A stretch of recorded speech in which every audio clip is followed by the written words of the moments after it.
زندگی تو اتنی سی ہے، اتنی لمبی منصوبہ بندی، اس میں آخرت کہاں ہے؟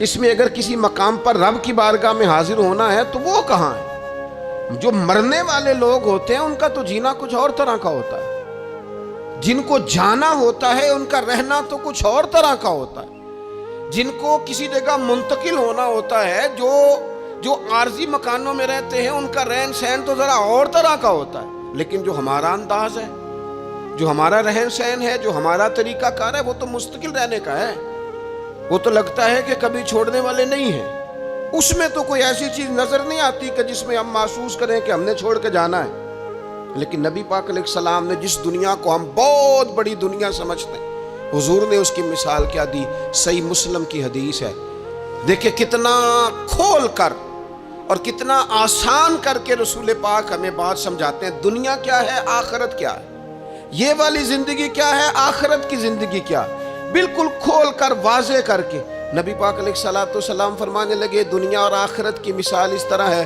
جس طرح دریا بہہ رہا ہو اور کوئی آدمی اس میں انگلی ڈبوئے، جتنا پانی اس کی انگلی کو لگ گیا یہ دنیا ہے، اور جو باقی ٹھاٹھے مارتا دریا پیچھے ہے، سمندر پیچھے ہے، وہ سارا آخرت ہے۔ یہ اتنی سی دنیا ہے، یہ صحیح مسلم میں موجود ہے۔ اتنی سی دنیا کے لیے اتنے پاپڑ بیلنا، اتنی سی دنیا کے لیے اتنے ظلم کرنا، اتنی سی دنیا کے لیے اتنے حق ضائع کرنا، اتنی سی دنیا کے لیے اتنے لوگوں کے دل توڑنا، اتنے حقوق پہ ڈھاکہ ڈالنا، اتنا جبر کرنا، لوگوں کا مال کھانا، لوگوں کو تکلیف دینا، عزتیں اچھالنا، اتنی سی دنیا کے لیے حضور فرمانے لگے اتنی سی ہے یہ دنیا، جتنا انگلی کو پانی لگ گیا ہے وہ جنت، جو نری جنت نہیں، خدا کا فضل ہے، جو اللہ کی عطا ہے اپنے بندوں کے لیے۔ میرے کریم فرمانے لگے اس جنت میں وہ نعمتیں ہیں نہ کسی آنکھ نے دیکھی، نہ کسی کان نے سنی، نہ تمہارے دل پر کبھی خیال ہی گزرا ہوگا کہ ہمارا رب ہمیں یہ عطا فرمانے والا ہے۔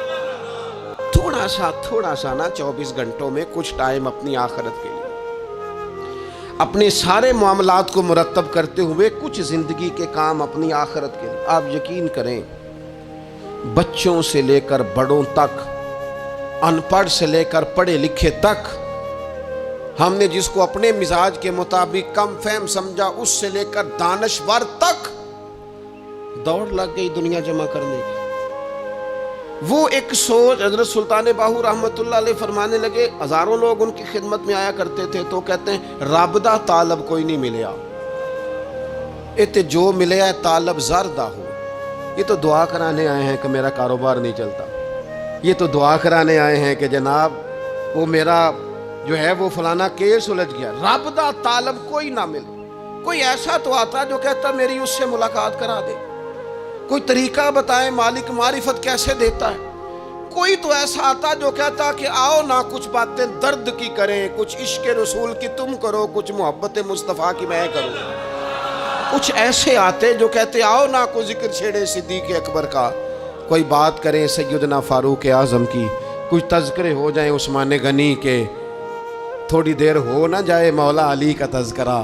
کچھ لوگ ہوتے نا ایسے جو اس طرح کے ہوتے، لیکن وہ ہر وقت دنیا داری، ہر وقت اچھا کہیں اکتاتے بھی ہیں نا، تھک گئے کاروبار کر کر کے، کہیں اکتاتے بھی ہیں تو کرتے کیا ہیں، سیر کرنے چلے جاتے ہیں۔ میں جی بور ہو گیا ہوں کام کرتے کرتے، چلو میں اب ٹھنڈے علاقے میں چلتا ہوں۔ کبھی تو ایسا ہونا تو کہے میں نے بچوں کو بھی وقت دیا ہے، دوستوں کو بھی دیا ہے، یاروں کو بھی دیا ہے، صحت کو بھی دیا ہے، میں نے ٹائم اپنے شوق کو بھی دیا ہے، اب میں کسی کو ٹائم نہیں دوں گا، یہ چند گھنٹے میں صرف رب رسول کی بارگاہ میں حاضری دوں گا۔ تو ذرا جم کے قرآن پاک پڑھے، تو ذرا ذوق سے درود پاک پڑھے، تو ذرا شوق سے میرے محبوب کی نعت سنے، تو سارا زمانہ بھول جائے اور تو رج رج کے دعا مانگے، اپنے رب کی بارگاہ میں اپنی پریشانیاں عرض کرے، اپنے اندر کی کیفیت بیان کرے، دل جو سخت ہو گیا ہے، ذہن جو سخت ہو گیا ہے، جو طبیعت میں وہ نورانیت نہیں آ رہی، اس کی تو بات کرے، تو اپنے رب کی بارگاہ میں معافی کا سوال کرے، تو اس سے قیامت کے دن درگزر کرنے کے لیے عرض کرے، کچھ تو ایسا ٹائم نکلے۔ لیکن دوستو ہم تو بالکل الجھتے ہی جا رہے ہیں۔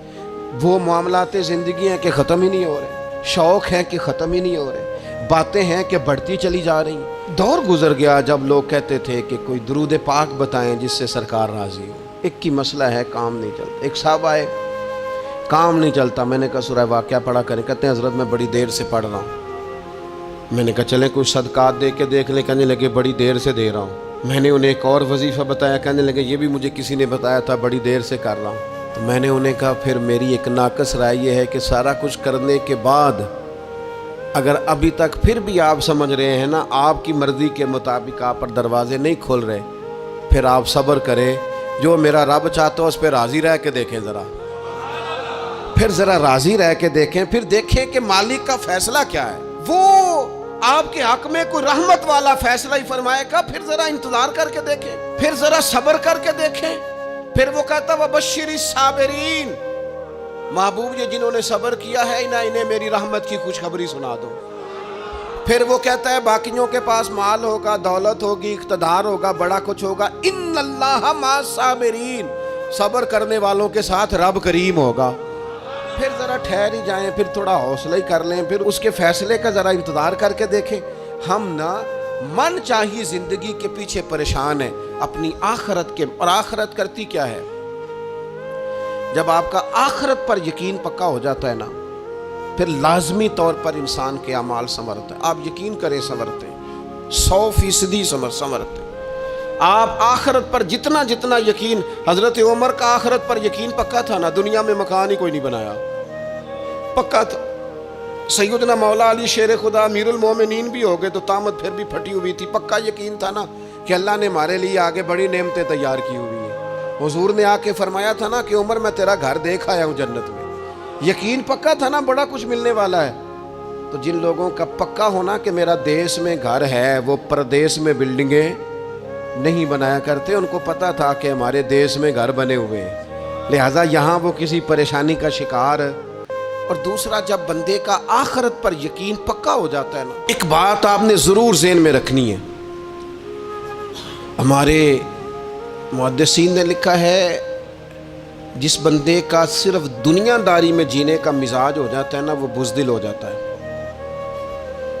اور جس کا خیال ہوتا ہے نا زندگی عارضی ہے، صبح قیامت دوبارہ اٹھوں گا، وہ بندہ بہادر ہو جاتا ہے۔ جس کا خیال ہے نا یہی کچھ ہے، کھا لو پی لو بس، یہ زندگی ختم ہو گئی تو ختم ہو گئی، مر گئے تو مر گئے، ختم ہو گئے، فنا ہو گئے، ان لوگوں کا مزاج بزدلانہ ہو جاتا ہے، جرت مند نہیں رہتے۔ اور جن کا یہ خیال ہوتا ہے نا مرنے کے بعد بھی اٹھنا ہے، ایک نئی زندگی اللہ عطا کرے گا، وہ لوگ پھر موت سے گھبراتے نہیں، انہیں مرنے سے ڈر نہیں لگتا۔ پھر موت کا لفظ کوئی بندہ سنا کہ انہیں بلیک میل نہیں کر سکتا، وہ بندے طاقتور ہو جاتے، باہمت ہو جاتے۔ حضرت جابر بن عبداللہ فرماتے ہیں، بخاری میں حدیث ہے، فرماتے ہیں ایک احد والے دن نا ایک صحابی کھجور کھا رہے تھے، تو کھجور کھاتے کھاتے انہوں نے نبی پاک صلی اللہ تعالیٰ علیہ وسلم کی خدمت میں عرض کی، حضور اگر میں آج شہید ہو جاؤں تو کہاں جاؤں گا؟ تو محبوب فرمانے لگے میرا رب اپنے فضل سے تجھے جنت عطا کرے گا۔ حضرت جابر بن عبداللہ رضی اللہ تعالیٰ عنہ فرماتے ہیں اس بندے نے کیا کیا، اس نے نا کھجور جتنی کھا لی تھی کھا لی، باقی نکال دی منہ سے، تلوار لی، میدان میں گئے، شہید ہو گئے۔ سبق ہمیں کیا دیا؟ کہنے لگے جب مرتے ہی اللہ تعالیٰ جنت عطا کرے گا، پھر کھجور کھاتے کھاتے رہنے والی دیر بھی کیوں کرنی ہے؟ پھر چھوڑو، جنت میں جا کے اللہ کے دیے ہوئے انعام کھائیں گے۔ کھجور کھانے کی بھی دیر برداشت نہیں کی۔ یہ آخرت کا اجر، آخرت میں رب کی بارگاہ میں کھڑے ہونے کا تصور بندے کو طاقتور کر دیتا۔ وہ بزدل، اقبال کیا کہتے ہیں؟ اقبال کہتے ہیں موت کو سمجھے ہیں غافل اختتام زندگی، یہ ہے شام زندگی، پھر صبح دوام زندگی۔ اور حضرت بلے شاہ بھی بول پڑے، وہ کہنے لگے عرش فرشتے بانگاں ملیاں مکے پہ گیا شور، بلے شاہ آسان نہیں مرنا، یہ تے مر گیا ہی کوئی ہور، یہ تو کسی۔ اور پھر ایک اور درویش بولے، وہ کہنے لگے وارث شاہ او کدو مردے، وارث شاہ او کدو مردے جنہ کیتیاں نیک کمائیاں نے۔ وہ تو اللہ کی بارگاہ میں انعام پاتے ہیں. ایک پل ہے موت, اس پل سے گزرتے ہیں, پھر رب کا فضل انہیں ملتا ہے. میں کئی دفعہ کہہ چکا ہوں, پھر کہتا ہوں, یہ جب بہت ٹینشن بن گئی نا, ڈپریشن بہت بڑھ گیا, کووڈ-19 کے دن تھے, کرونا کے, تو مجھے ایک سرکاری ادارے میں بلایا گیا جہاں اس عملے کو میں نے گفتگو کرنی تھی, اس عملے سے جو مریضوں کو دیکھ رہا تھا. کہنے لگے, مجھے وہاں کے جو ہیڈ تھے کہنے لگے, پیر صاحب بڑا ڈپریشن بڑا ہے, لوگ ڈر رہے ہیں. وقتی طور پہ خوف بھی بڑا تھا. تو میں نے ایک صاحب سے وہاں کہا کہ اتنا خوف کس بات کا؟ کہنے لگے, جی مجھے تو زیادہ ہجوم آ جائے تو میرا سانس نہیں نکلتا, تو قبر میں تو کھڑکی کوئی نہیں, تو تصور سوچ سوچ کے میں ڈرتا ہوں. تو میں نے کہا, ڈاکٹر صاحب, ماں کے پیٹ میں جو رب آکسیجن دیتا ہے وہ قبر میں بھی دے گا. تو انہوں نے آپ کی طرح سبحان اللہ نہیں کی, کیونکہ وہ ڈاکٹر صاحب تھے نا. سیانے بندے کو سمجھانا بھی کافی سیانے بندے کا کام ہے, وہ زیادہ سیانے تھے. لیکن نا, سوتے کو جگانا تو کام ہے, اور اگر جاگتے کو جگانا پڑ جائے تو بہت مشکل کام ہوتا ہے. وہ ڈاکٹر صاحب تھے. وہ کہنے لگے, جی حضرت صاحب, وہ تو ماں سانس لیتی ہے تو وہ بچے کو جاتا ہے, وہ آکسیجن ماں کے سانس کی بنیاد پہ ملتی ہے, تو قبر میں وہ کیسے ہوگا؟ میں نے کہا, چلے ٹھیک ہے ڈاکٹر صاحب, آپ کی یہ دلیل بھی مان لیتے ہیں. وہ جو انڈے سے بچہ نکلتا ہے, وہ چاروں جانب کوئی سوراخ ہوتا ہے؟ ڈاکٹر صاحب نے قلم چھوڑ دیا, رکھ دیا. میں نے کہا, چلو یہ بھی بتاؤ, زندہ ہی نکلتا ہے؟ کہنے لگے, بالکل. تو میں نے کہا, سونا بھی نکلتا ہے؟ کہنے لگے, بڑا ہی پیارا ہوتا ہے. میں نے کہا, انشاءاللہ جب ہم قبروں سے نکلیں گے, مصطفیٰ کا صدقہ, یوم نحشر المتقین الی الرحمن وفدا, رب کہتا ہے تم جب نکلو گے نا قبروں سے, متقی مومن جب نکلیں گے تو رب کی بارگاہ میں مہمان بنا کر پیش کیے جائیں گے. اے رب دے پرونے ہون گے قیامت میں, وہ مہمان بنا کر پیش کیے جائیں گے اللہ کی بارگاہ, مہمان بنا کر. دوستو, قبر صرف دوزخ کا گڑھا نہیں ہے, دوزخ کا گڑھا بھی, لیکن اس کے لیے جس نے دنیا میں رہ کے صرف دنیا کٹھی کی, آخرت کے لیے جمع کچھ نہیں کیا, اور جس نے یہاں رہ کے وہاں کے لیے کوشش کی, صبح سے شام تک ڈرا کہیں میرا رب ناراض نہ ہو جائے, کہیں حضور کی بتائی ہوئی حدیں معاذ اللہ مجھ سے کراس نہ ہو جائے. جس نے محتاج زندگی گزاری, اس کی قبر گڑھا نہیں, کھڈا نہیں, بلکہ حضور فرماتے ہیں, روضۃ من ریاض الجنہ, اس کی قبر تو باغ ہے, باغ. ایک منٹ کے لیے صرف سوچنا, بندہ فوت اور سیدھا اسے باغ میں چھوڑا ہے کوئی, باغ ہے قبر, باغ. اور باغ بھی معمولی نہیں, معمولی کیاری نہیں, روضۃ من ریاض الجنہ, جنت کے باغوں میں سے باغ. اور باغ اتنا سونا ہے جس میں آنکھ کھلے گی تو پہلی زیارت ہی مدینے والے رسول کی نصیب ہوگی. تو خوف آتا ہے وہاں جاتے ہوئے. پہلے بھی میں نے کہا تھا, پھر کہتا ہوں, او مرحوم آسی نے کہا تھا, آج پھولے نہ سمائیں گے کفن میں آسی, او قبر کی رات ہے ان سے ملاقات کی رات. آج تو ملاقات. تو یہ جو عقیدہ آخرت ہے, یہ انسان کو بزدل نہیں کرتا, بہادر کر دیتا ہے. جو لوگ عقیدہ آخرت نہیں رکھتے بزدل ہو جاتے ہیں, اور لازمی طور پر بزدل ہو جاتے ہیں. اسی طرح یہ جو عقیدہ آخرت ہے, یہ صبر و تحمل پیدا کرتا ہے انسانی زندگی میں, ٹھہراؤ پیدا کرتا ہے. انسان محسوس کرتا ہے کہ کل دنیا یہ نہیں, آگے بھی اللہ بڑا کچھ عطا فرمانے والا ہے. اس کے مزاج کے اندر تحمل, بردباری, سکون رہتا ہے. یعنی نہیں بھی اگر کسی مظلوم کو انصاف مل سکا دنیا میں, تو وہ پھر بھی بے صبرا نہیں ہوتا, وہ ٹھہراؤ کا شکار ہے. اسے پتہ ہے قیامت کے دن بھی ایک عدالت لگے گی, اللہ کی بارگاہ میں جانا ہے. نبی پاک علیہ الصلوۃ والسلام نے فرمایا, اگر سینگوں والی بکری نے بغیر سینگوں والی بکری کو تکلیف دی ہوگی تو قیامت کے دن اسے بھی بدلہ دینا پڑے گا. تو یہ تحمل پیدا کرتا ہے, انسان کو ایک حوصلہ ہوتا ہے کہ ساری عدالتیں یہاں نہیں, قیامت میں بھی لگنی. جب انسان عقیدہ آخرت رکھتا ہے نا, تو پھر اس کے لیے نا رب کے رستے میں خیرات کرنا بڑا آسان ہو جاتا ہے. پھر نہ وہ محسوس کرتا ہے کہ میں نے سارا کچھ یہاں کے لیے جمع نہیں کرنا, کچھ میں نے وہاں کے لیے بھی جمع کرنا ہے. وہ پھر اپنی آخرت کے لیے کچھ نہ ایک بینک آخرت کا بھی بنا لیتا ہے, اس میں بھی کچھ نہ کچھ جمع کراتا رہتا ہے. اسے پتہ ہوتا ہے کہ میں نے اللہ کی بارگاہ میں حاضر ہونا ہے, وہاں کی بھی کچھ نہ کچھ تیاری.